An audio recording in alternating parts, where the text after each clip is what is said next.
नमस्कार दोस्तों, आप सभी का स्वागत है। आज की सच्ची घटना आपके साथ साझा कर रहे हैं। बहुत बहुत आभार। और 1 लाख सब्सक्राइबर कंप्लीट हो रहे हैं, इसके लिए बहुत बहुत आभार आपका। अभी तक अगर आपने नहीं किया तो जल्दी से सब्सक्राइब का पास में बटन है वो दबा दीजिए और बेल आइकन है वो ज़रूर दबा दीजिए, ताकि इस वक्त आपको चर्चित घटना है वो हम आपको सुना सकें। आज की घटना शुरू कर रहे हैं 16 नवंबर 2020 की। 16 नवंबर 2020 को उदयपुर का लकड़वास गांव और उप सरपंच गंगाराम डांगी ये अपने घर में बैठे थे और एक अचानक इनके फ़ोन की एक रिंग बजती है। जैसे ही रिंग उठाते हैं, उप सरपंच को सामने से आवाज़ सुनाई देती है कि सरपंच साहब आप कहाँ हो। सरपंच साहब कहते हैं कि मैं घर ही हूँ। तो सामने से उनको उत्तर आता है कि आप जल्दी से एक मंदिर के पास आ जाइए, जहाँ पर एक बोरे में एक लाश है और उसमें पत्थर डाले हुए हैं और पैर बाहर दिखाई दे रहे हैं। गंगाराम आगे कुछ पूछते इससे ही पहले वो तुरंत अपनी गाड़ी को स्टार्ट करके उस मंदिर की ओर चले जाते हैं और अचानक चौंक जाते हैं कि आखिर ऐसा भला कैसे हो सकता है। प्रतापनगर थाने में गंगाराम डांगी उप सरपंच सूचना देते हैं कि भाई इस प्रकार से मेरे पास एक कॉल आया है और आप तुरंत वहां आ जाइए। गंगाराम डांगी उस जगह पहुंचने ही वाले होते हैं, उससे ही पहले पुलिस आ जाती है, लोगों की भीड़ जमा हो जाती है और जैसे तैसे वहां लोगों को शांत किया जाता है। एक ऐसा दृश्य देख करके सभी चौंक रहे थे, सभी के दिमाग खराब हो रहे थे कि आखिर उनके शांत गांव में ऐसा भला कौन कर सकता है। अब मामला रफा दफा हो चुका था, कोई इसका सुराग नहीं मिल पा रहा था। पुलिस ने बहुत प्रयास किया। आखिर में एक समाज सेवक, एक संस्था ने उस बॉडी का अंतिम संस्कार करवा दिया। कोरोना का समय था। कोरोना के समय में अब पता नहीं क्या हो रहा था, क्या नहीं हो रहा था। 5 महीने का वक्त बीत चुका था। 5 महीने तक किसी भी प्रकार का कोई सुराग पुलिस को नहीं मिला था। उदयपुर पुलिस, प्रतापनगर थाना पूरा हैरान था कि आखिर ऐसे कैसे हो सकता है, कोई अज्ञात बॉडी कैसे हो सकती है। और अज्ञात मुजरिमों के खिलाफ, अपराधियों के खिलाफ पुलिस ने एफआईआर दर्ज कर ली थी और कागजों में वो एफआईआर चल रही थी। अचानक कांस्टेबल प्रहलाद राम के पास एक चिकित्सा विभाग से एक कॉल आता है कि इस प्रकार से एक आदमी है, वो लगातार डेथ सर्टिफिकेट मांगने की कोशिश कर रहा है। हम उसको बार बार मना कर रहे हैं कि जो कोरोना में जो एक्सपायर हुए हैं उनकी एक जांच पड़ताल होगी और उसके बाद में डेथ सर्टिफिकेट जारी होंगे, लेकिन ये आदमी समझाने से नहीं समझ रहा है। हो सकता है प्रहलाद जी ये आपके काम की सूचना हो और हो सकता है आप इसमें बड़ा कोई सुराग निकाल सकते हो, क्योंकि ये आदमी बार बार आ रहा है और हमारी बात नहीं मान रहा है।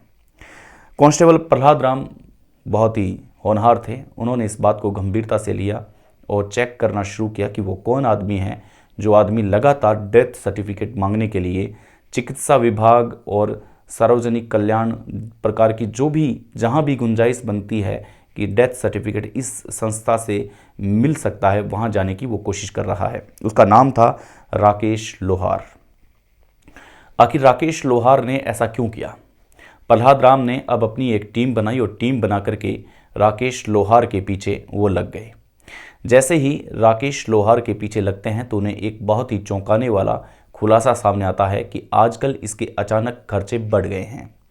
कोरोना का समय था, मंदी का बहुत बड़ा बुरा दौर था। उस दौर में कोई भी व्यक्ति खर्चा करने से घबराता था, या यूं कहें कि खर्चा था ही नहीं। मंदी के दौर में, कोरोना के इस भयंकर समय के अंदर कोई किसी की मदद नहीं कर पा रहा था, क्योंकि उनकी हालात बहुत ज़्यादा गंभीर थी।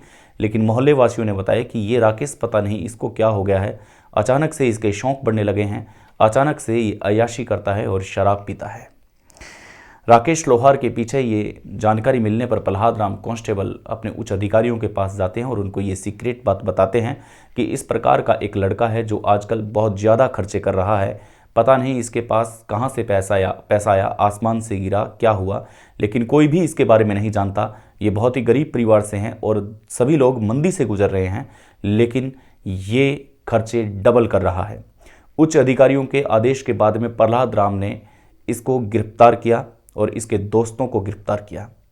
और जैसे ही इसको गिरफ्तार किया जाता है, सख्ती से पूछताछ की जाती है, रिमांड पर लिया जाता है, तब उसके दोस्त कहते हैं कि हमें नहीं पता, राकेश ने जो किया हमें कुछ भी नहीं पता, राकेश ने क्या किया, इसके पास पैसा कहाँ से आया, हम इसके बारे में कोई कुछ भी नहीं जानते। इस पर उनके दोस्तों को तो आज़ाद कर दिया जाता है, लेकिन राकेश का रिमांड बढ़ा दिया जाता है। राकेश लोहार को इतना रिमांड लिया जाता है, इतना सख्ती से पूछा जाता है कि वो बताता है कि जी हाँ, ये आप सच कह रहे हैं, जिस हिसाब से मुझे लाए हैं आपने एकदम सत्य मुझे पकड़ा है। 12,40,000 रुपये में मैंने एक सुपारी ली थी। अब क्या थी ये सुपारी, कैसे थी ये सुपारी, इसके बारे में हम चर्चा करते हैं। अब मुख्य जो आरोपी था वो पकड़ा जा चुका था। पुलिस ने उस लाश का जो अंतिम संस्कार किसी संस्था ने किया था उसके एवज में इसको पकड़ लिया था, लेकिन अब ये पता लगाना मुश्किल था कि जिसके बारे में इसको पकड़ा है क्या वो कनेक्शन वहीं जा रहा है। इसलिए राकेश से जब पूछताछ की तब पता चला कि अगरतला का एक उत्तम दास नाम का एक व्यक्ति है जिसको इसने मारा था, और जिस बोरे में जो बॉडी थी वो उत्तम दास की ही बॉडी थी। 41 वर्षीय उत्तम दास को मारने की इसने सुपारी ली थी 12,40,000 रुपये में। इसके भाई जो असम में काम करता है, इसका नाम तपन दास है, इसने ही इसको दिया था और यह है 50 वर्षीय है। राकेश ने जब इतनी बातें बताई तब पुलिस पहुंचती है असम। राजस्थान की पुलिस असम की ओर बढ़ती है और वहां पूछताछ करती है कि उत्तम दास 41 वर्षीय आखिर कहाँ हैं, कौन सी जगह है। तब उसके घर वाले बताते हैं कि प्रॉपर्टी और किसी काम के सिलसिले में राजस्थान गए थे और राजस्थान में कोरोना से उसकी डेथ हो गई और कोरोना में हमें बॉडी नहीं मिली है, इसलिए हमें अब पता नहीं है कि हमारा बेटा कैसे है या कैसा नहीं है। लेकिन हमारे बड़े बेटे तपन दास ने जब पता किया तब उसे पता चला कि अब उत्तम दास इस दुनिया में नहीं है, क्योंकि वो कोरोना से पहले ज़िंदगी की जंग हार चुके हैं और राजस्थान सरकार की ओर से अंतिम संस्कार इसका कर दिया है। अब सुई जो थी वो तपन दास की ओर मुड़ रही थी। राजस्थान पुलिस ने असम पुलिस के साथ मिलकर के तपन दास को गिरफ्तार किया और त्रिपुरा से इतना बड़ा किलोमीटर का सफ़र तय करके आखिर उत्तम दास यहाँ कैसे पहुँचा। जब रिमांड में लिया जाता है तब रिमांड में तपन दास ये कहता है कि जी हाँ, ये मैंने ही ऐसा किया है। मैंने जो मेरे छोटे भाई उत्तम दास की जो पत्नी थी उससे मेरा प्यार हो गया था और मुझे ये उत्तम दास मिलने नहीं दे रहा था, हम दोनों को बातें करने से मना कर रहा था, ये बीच में हमारे रोड़ा बन रहा था। इसलिए हम दोनों ने ये तय किया कि अब इस छोटे भाई को ठिकाना ही लगाना पड़ेगा। मेरा बिजनेस के सिलसिले में राजस्थान आना जाना रहता था और विशेषकर उदयपुर जाना आना रहता था, इसलिए मैंने काम के सिलसिले में इसको उत्तम दास को राजस्थान भेज दिया, क्योंकि राकेश लोहार मेरे पास ही काम करता था। इसलिए राकेश लोहार को एक दिन मैंने बुलाया और एक दिन शराब पिलाई और उसको 12,40,000 रुपये में ये सौदा डन किया। जब 12,40,000 रुपये मिले तब राकेश बहुत खुश हो गया था और राकेश ने कहा कि एक बार आप मुझे इसको राजस्थान भेज दें, इसके बाद में मैं अपने आप काम कर दूंगा। तब मैंने उत्तम दास को अपने रास्ते से हटाने के लिए मेरे छोटे भाई को असम से जयपुर भेजा, फ्लाइट में खर्चा किया और जयपुर से इसको राकेश रिसीव किया और इसके दोस्तों ने रिसीव किया और इसके बाद में नशे की गोलियां शराब में मिला करके उत्तम दास को शराब पिलाई गई। जैसे ही शराब पिलाई जाती है वो बेहोश हो जाता है और इसके बाद में राकेश के दोस्तों को घर जाने के लिए बोल दिया जाता है, क्योंकि अगर ये ज़्यादा लोगों को पता होता तो ये बात कभी भी खुल सकती थी। इसलिए राकेश केवल एक ही व्यक्ति था। जब वो पूरा बेहोश हो जाता है, एक कमरे में ये सोते हैं और उस कमरे में पूरी रात ये मारने की बात करता है और उसको मार करके एक बोरे में बांध करके और उसको तालाब के किनारे एक मंदिर के पास फेंक देता है, जो उदयपुर का लकड़वास गांव है, जिसकी उप सरपंच के पास गंगाराम के पास फोन आता है। इसके बाद में पुलिस इसको गिरफ्तार करती है, उत्तम दास और तपन दास को गिरफ्तार करती है और तपन दास की बहू को गिरफ्तार करती है और दोनों को सलाखों के पीछे भेज दिया जाता है। रिश्तों में कभी भी कुछ भी हो सकता है, इसलिए होशियार रहें, सतर्क रहें।